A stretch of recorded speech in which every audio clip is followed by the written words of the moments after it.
Selamat pagi, siang, sore, maupun malam. Namo Sang Hyang Adi Budaya, Namo Buddhaya. Pada podcast kali ini, saya akan menjelaskan mengenai manfaat menjadi upasaka dan upasika. Sebelum itu, saya akan membahas bagaimana yang disebut upasaka dan upasika. Dalam bahasa Pali, umat Buddha laki-laki disebut upasaka, dan umat Buddha wanita disebut upasika.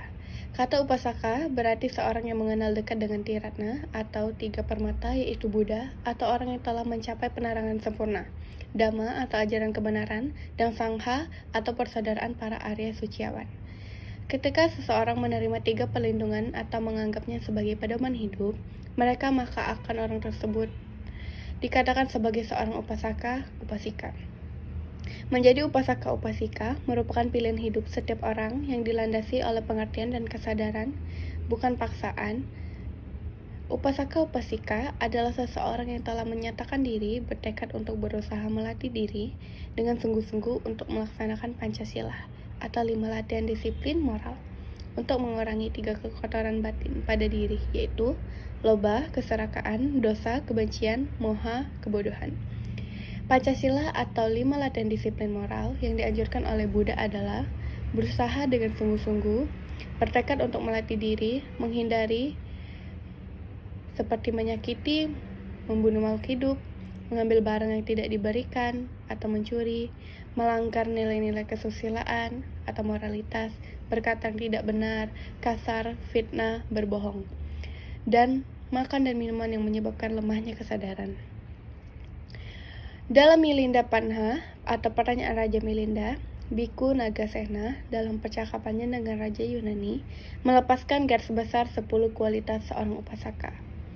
Yang pertama, dia selalu menginginkan kesejahteraan Sangha, Dhamma menempati kedudukan yang utama dalam kehidupannya. Yang kedua, dia selalu memberi dengan kemurahan hati bila dia melihat tanda kemunduran diri, ajaran Sang Buddha, Sasana. Dia berbuat dengan sekuat tenaga untuk menolong dan menegakkan kembali. Yang keempat, dia terbebas dari tahayul tentang pertanda atau tanda-tanda yang memberikan keuntungan dunia memiliki pengertian benar. Yang kelima, walaupun ada masalah dalam kehidupannya, ia tidak memikirkan orang lain selain Sang Buddha sebagai gurunya. Keenam, dia tertib dalam ucapannya dan perbuatannya. Ketujuh, dia rukun dan harmonis dalam hubungan antar manusia. Kedelapan, dia tidak iri. Kesembilan, dia tidak menggunakan agama Buddha untuk menipu orang lain atau memperoleh nama dan kemasyhuran. Dan yang terakhir, dia menerima perlindungan atau berpedoman pada Buddha, Dhamma, dan Sangha. Dan sekarang saya akan membahas 8 ciri manfaat sebagai upasaka dan upasika. Dalam percakapan dengan Mahatma, salah seorang sepupu Sang Buddha, beliau menguji 8 tanda seorang upasaka yang melakukan perbuatan yang bermanfaat bagi dirinya sendiri dan memberikan berkah dan bantuan kepada orang lain. 8 ciri tersebut adalah: yang pertama, dia memiliki kepercayaan dan menanamkannya pada orang lain. Yang kedua, dia memiliki kebajikan dan disiplin serta mendorong orang lain untuk melakukan hal yang sama. Yang ketiga, dia memiliki kemurahan hati dan menjelaskan perbuatan baik kepada orang lain. Keempat, dia senang bertemu dengan biku dan mengajak orang lain untuk bergabung bersamanya. Yang kelima, dia gemar mendengarkan Dhamma dan mendorong ketertarikannya pada Dhamma itu kepada orang lain, dan dia memulainya untuk berbuat demikian. Yang keenam, dia menunjang Dhamma yang telah dia dengarkan dan merenungkan dalam batin pada waktu senggang untuk memperdalam pengertiannya. Dia menganjurkan orang lain berbuat demikian.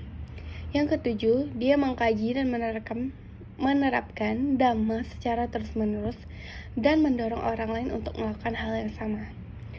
Yang kedelapan, dia mempraktekkan Dhamma dalam kehidupan sehari-hari, mendorong dan membangkitkan orang lain untuk melakukan hal yang sama.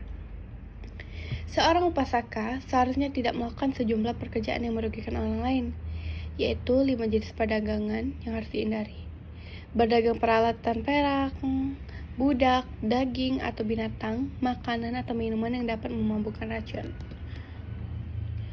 Dan selanjutnya saya akan membahas juga 5 pencapaian upasaka dan upasika.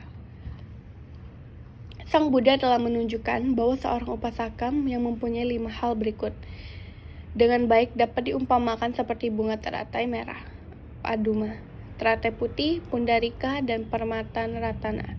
Kelima hal tersebut adalah Sada atau keyakinan pada Buddha, Dhamma, dan Sangha. Sila, kemoralan etika. Tidak yakin pada Kautuhala Mangalika, menerima sesuatu yang baik dan buruk yang ia anggap sebagai pertanda keberuntungan dan kemalangan. Yakin pada hukum karma, hukum sebab musabab. Nabahida Nakineya Angawaseti. Pencarian dimanapun di luar ajaran Sang Buddha untuk pertanda baik, segi materi maupun non-materi, dan mengulurkan tangan pertama-tama pada kebenaran sebagai pengalaman ajaran Sang Buddha. Melainkan hal-hal tersebut berarti menodai upasaka yang dapat diumpamakan seperti orang buangan, candala, noda, malan, dan orang dari keturunan rendah Patikuta. Demikianlah podcast yang saya bawakan pada saat ini. Namo Sang Hyang Adi Budaya, Namo Buddhaya.